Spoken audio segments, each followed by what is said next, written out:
Today we'll be reviewing part number Y01118. This is the Yakima locking BlockHead single bike truck bed mounted rack.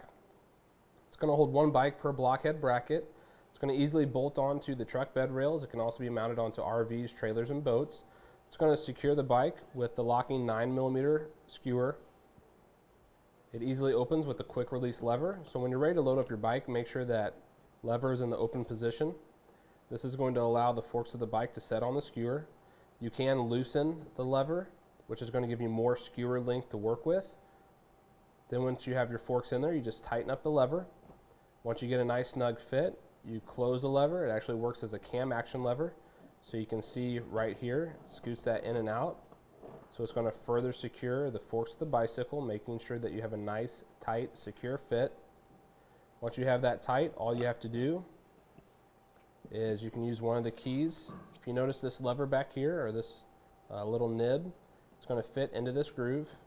And then when you're ready to lock your bike to the fork mount, to the bracket, all you got to do is stick a key in, move it to a locked position, and it's not going to allow the lever to open up anymore. So your bike is going to be fully secured to the BlockHead. You're going to get two keys.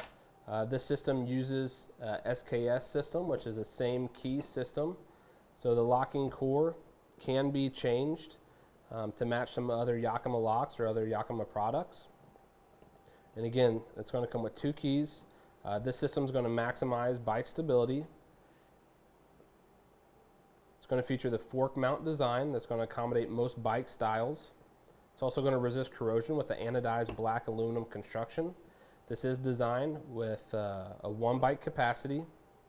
If we take a look at the dimensions, we're just going to take a look at the bracket, not the overall length, because the skewer length will change depending on what style of bike you have mounted. So the bracket's going to give us a measurement of 4 inches in length. It's going to stand about 2 inches in height. If we measure the width, it's going to give us a measurement of about 1.5 inches.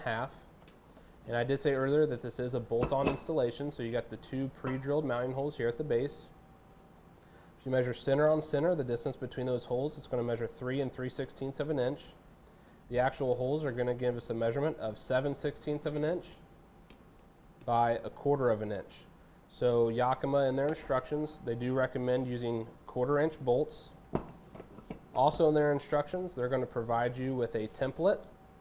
You can use this template to mark out your holes. That way you know exactly where to drill. This is an exact size of the base of the BlockHead, so you can use the template. It's got the measurements on there in case you need to be reminded of those, so that's a really neat tool to have that they provide. That's going to do it for today's review of part number Y01118. This is the Yakima locking BlockHead single bike truck bed mounted rack.